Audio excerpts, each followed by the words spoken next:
जिसको अक्षय नवमी भी कहते हैं। कब है? जम के बोलो जरा। कल। आज गोपाष्टमी है, कल आंवला नवमी है।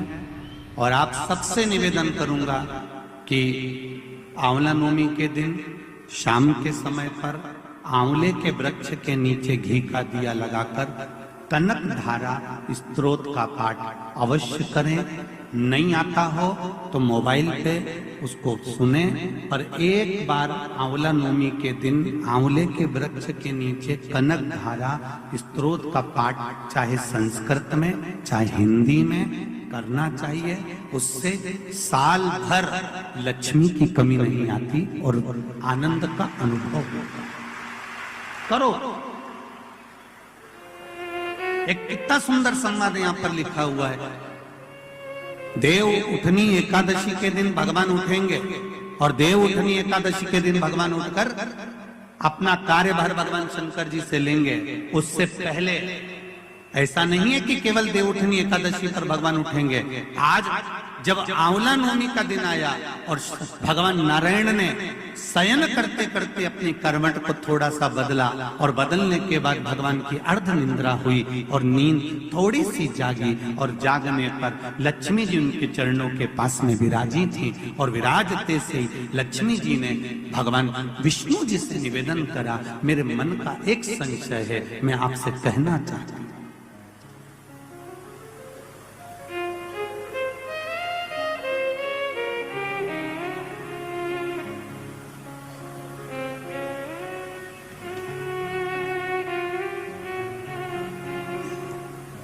यह हमारे मन का भाव है कि हम भगवान को देव सोनी एकादशी पर सुलाते हैं और देव उठनी पर उठाते हैं।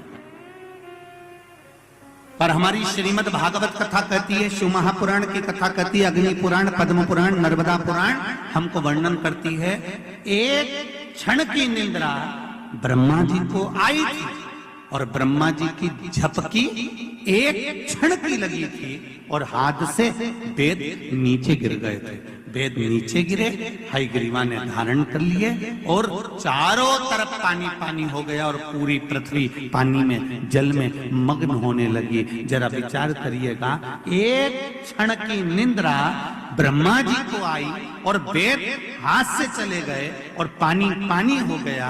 और हम कहते हैं कि देव सोनी एकादशी पर देवता सोते हैं और देव उठनी पर उठते हैं। अगर 4-6 महीने जम के अगर वो सो गया तो एक भी नहीं दिखेगा, भीकण का।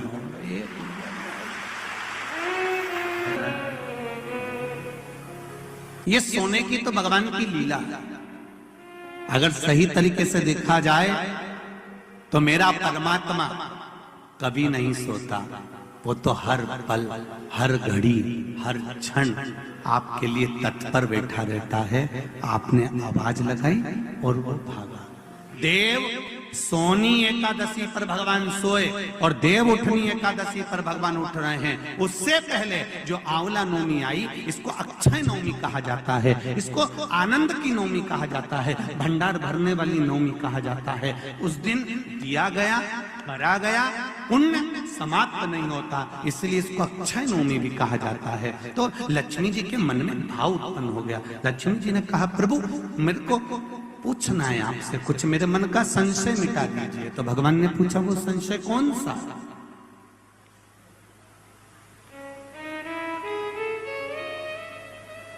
क्या संशय है आपका?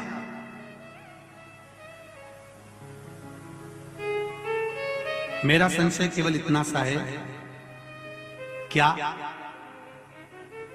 सोने से पहले आपने भगवान शंकर को पूरी सृष्टि का भार दिया था? क्या शंकर भगवान पूरी सृष्टि को सही से चला रहे हैं? आपको ज्ञात है? भगवान विष्णु बोले, हाँ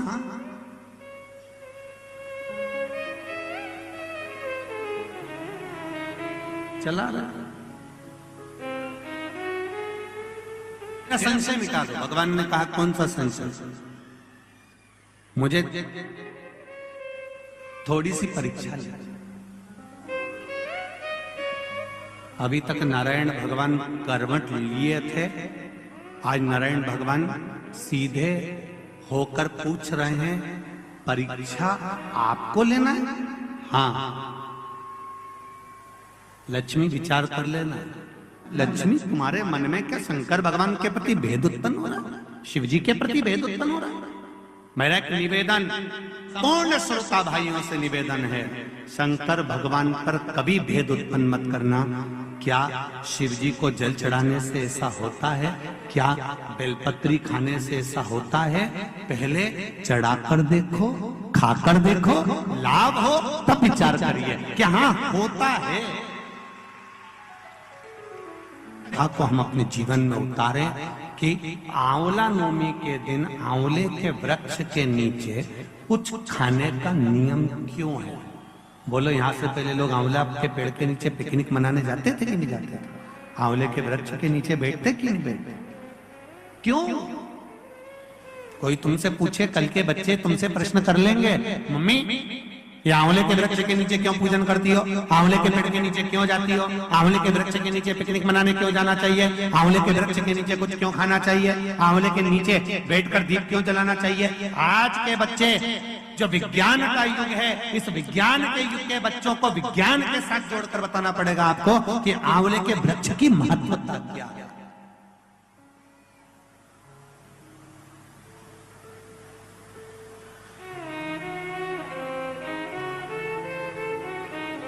जिस जगह पर आंवले का वृक्ष होता है, उस आंवले के नीचे बैकुंठ का निवास होता है, इसलिए भोजन आंवले के वृक्ष के नीचे। कल आंवला नवमी है, आंवले के वृक्ष की पूजन मेरी माताएं, मेरी दीदियां, मेरी बेटियां जब करें, भाई लोगों से भी निवेदन है, समय निकाल कर, केवल माताओं के लिए आंवले का वृक्ष नहीं है, आपके लिए भी है।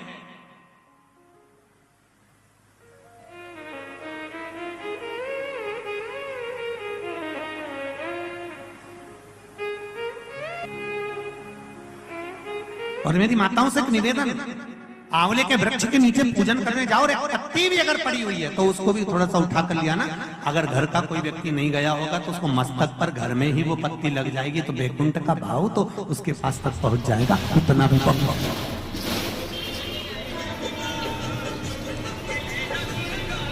हमने मारवाड़ में देखा है कि आंवले के वृक्ष की पूजन करते समय माताएं आंवले की छाल का भी स्मरण करती है। अपनी चीटी उंगली अंगुष्ठ से मारवाड़ी माताएं उसको भी अपने पल्लू में लेकर आती है, दीप प्रज्वलन करती है, उसको अलमारी में लाल वस्त्र के अंतर्गत तिजोरी में रखती है। क्यों? क्योंकि वो बैकुंठ का एक हिस्सा, बैकुंठ का एक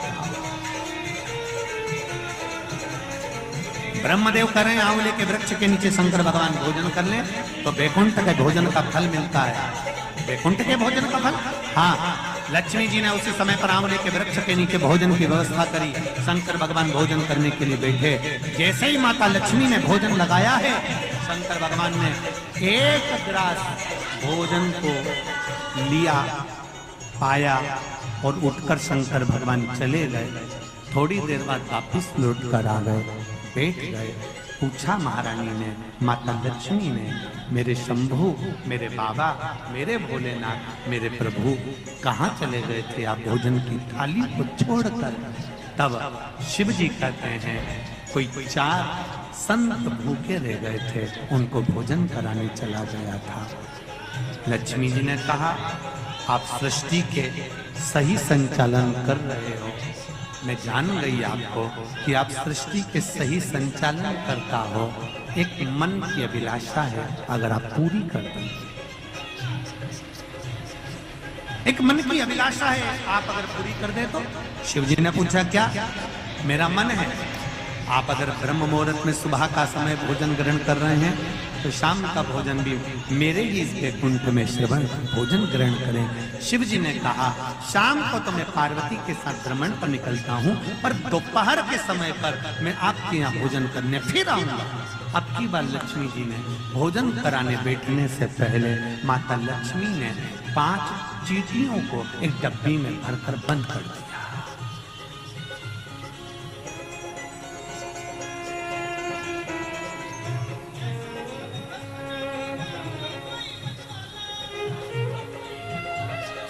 पांच चींटियों को माता लक्ष्मी जी ने डब्बी में बंद कर बंद करा।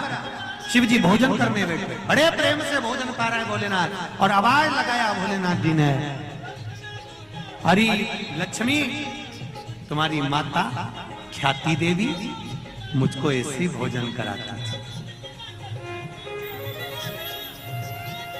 तुम्हारी माता ख्याति देवी भी मुझे ऐसे ही भोजन कराती थी और मैं प्रेम से खाता था।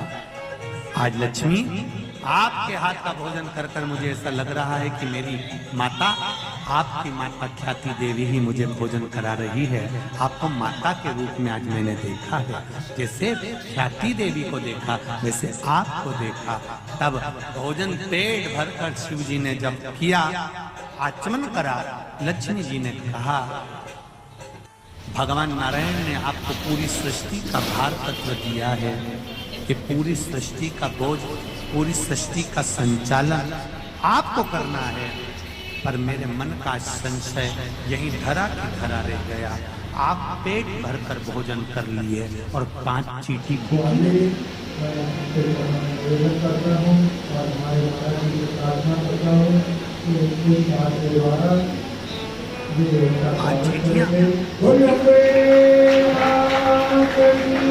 शिव जी मुस्कुरा कर बोले, अरियो लक्ष्मी, कौन कहता है कि 5 चींटी भूखी?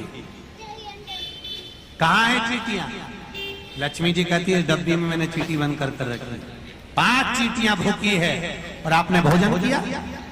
जब भगवान विष्णु ने अपनी सृष्टि का भार आपको दिया था, तो बिना उनको भोजन कराए आपने भोजन कैसे कर लिया? देवरिदेव महादेव। शंकर भगवान कहते हैं, लक्ष्मी, किसी पर आक्षेप लगाने से पहले, उंगली उठाने से पहले, ये 3 उंगलियां अपनी ओर जाती हैं कि अपने अंदर झांक कर देखो कि तुम कैसे हो। पहले विचार करो, फिर उंगली उठाओ। लक्ष्मी जी, पहले डब्बी में जो चींटियां हैं उनसे पूछो, उनने भोजन किया कि नहीं किया?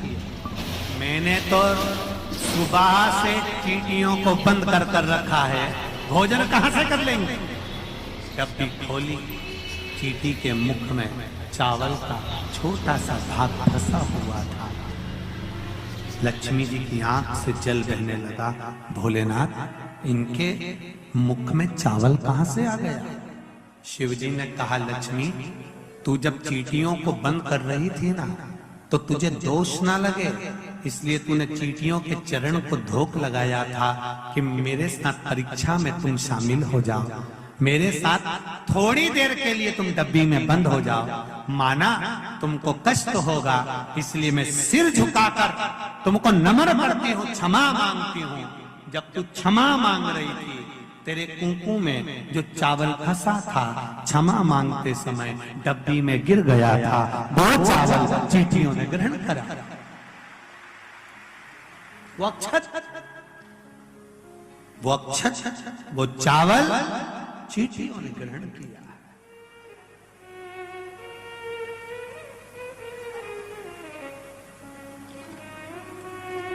महाराज, वो चावल जो चींटियों ने ग्रहण किया,